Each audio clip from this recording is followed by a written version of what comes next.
And that brings us to business advisory and the importance of the business advisory part of a practice.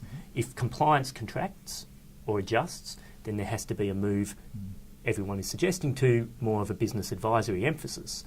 What are the practical steps for practitioners if they're trying to move towards that more business advisory model?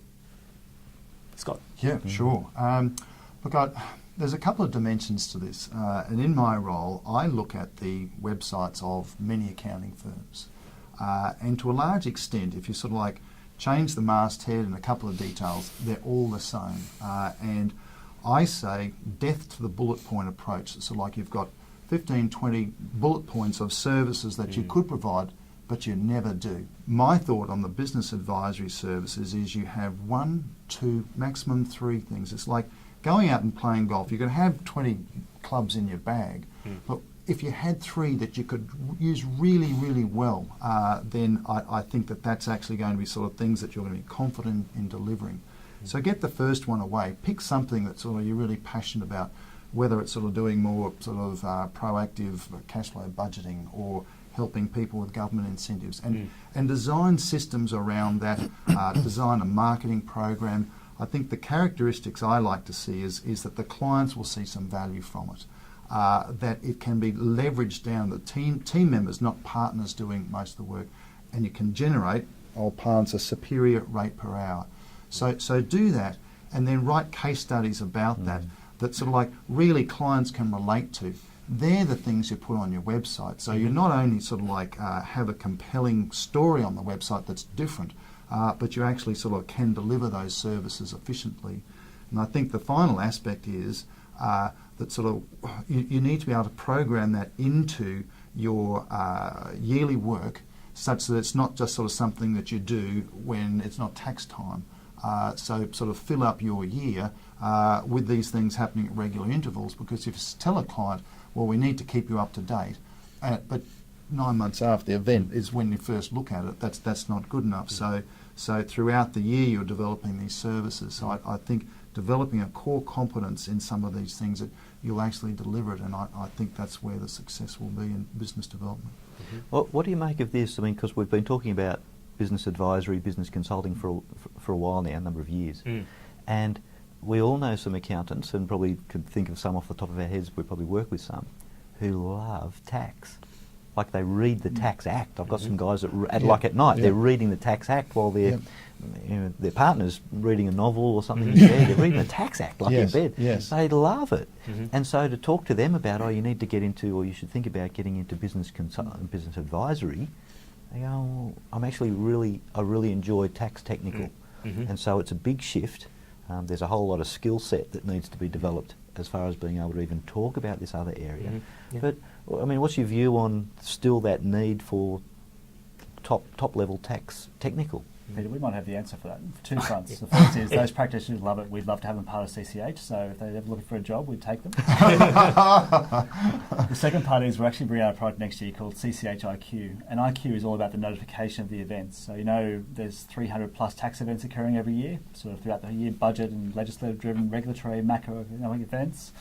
We actually bring out a product that notifies you about that event and then tells you which of your clients are actually affected on the back of that. Wow. And practice tools that go with that as well. So it's great to know that bit of legislation and technical update there, but what you do with it next is the real key. So that's where we're moving from that advisory tool point of view, giving those people who are very comfortable from a legislative technical point of view those tools to actually engage with their clients. So that's going to be a really powerful tool next year for practitioners.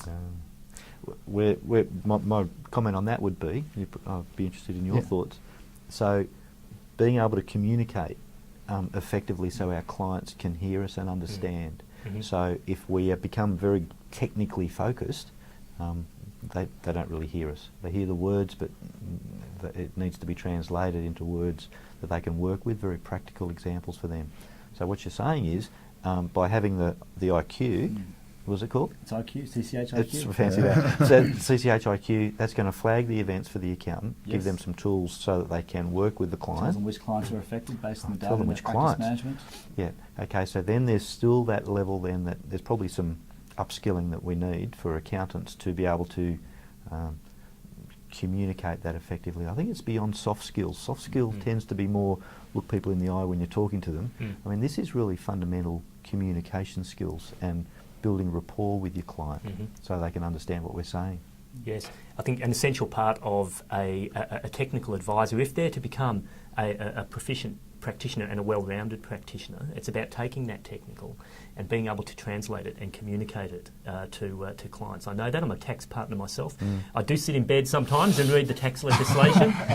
And Pete, you can't have our people. I'm sorry. Had to ask. Pete, we talked before about the challenge for your technically proficient practitioner Yes.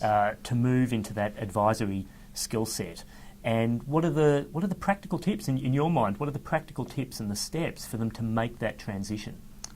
Yeah, so I suppose the first point there is they're very comfortable with that technical nature of what they're doing and the advice they're giving around that as such to start with. But if you draw some parallels from other industries, there is a huge amount of people out there sort of blogging and creating content either through videos or written blogs to actually tell their story about their business and their industry and so forth. And if the practitioners can get very comfortable from that technical point of view, sort of writing some blogs, and not so much advice, but just a commentary around that, and then say, we can offer these range of services to you, it actually changes them in the market very much so. And people will be coming to them to actually sort of drive that to the next level as well and going, right, well, you know everything about Div 7A for a particular type of business, we want to engage with you.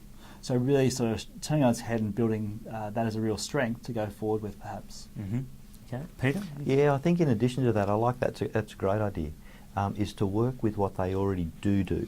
So some of the foundation pieces that we learn at university, budgeting, cash flow forecasting, a 90-day rolling forecast, even if it starts with a financial, to then sit with your client to say, here's a financial target, what do we need to do as a business to achieve that? Ask the question, and then, as you say, let the client do to come up with the answer. Yeah. Some of the clients accountants that I've worked with, the challenge is, I need to be an expert in all of these businesses. Actually, you need to be an expert in asking the question and then stopping. Don't answer it.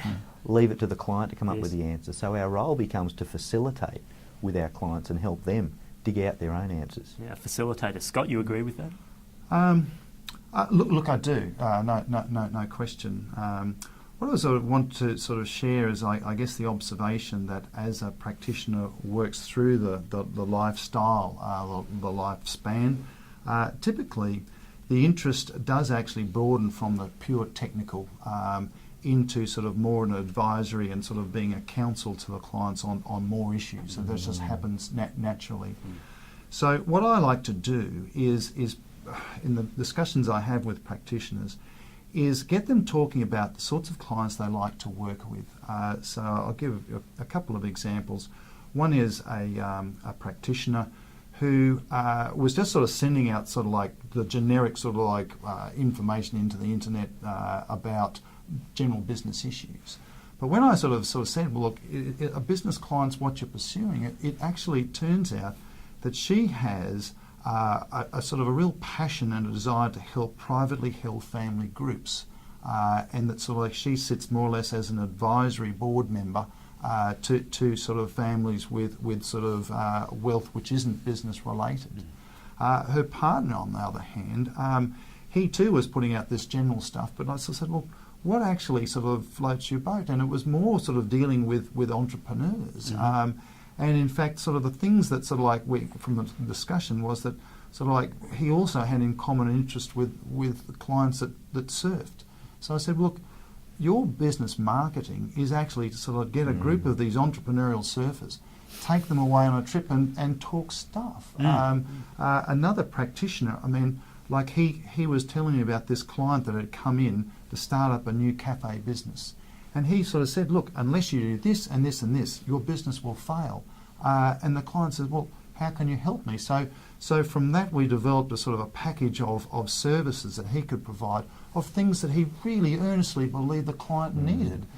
So it's okay to define it in your way. I think that's better, because you're actually more likely to sort of come up with innovations. You're more likely to actually sell the clients because you're passionate about it, you believe in it. So it's up for all of us to define how it is that we're going to succeed. But I think if you do that, then whole vistas will open up for you.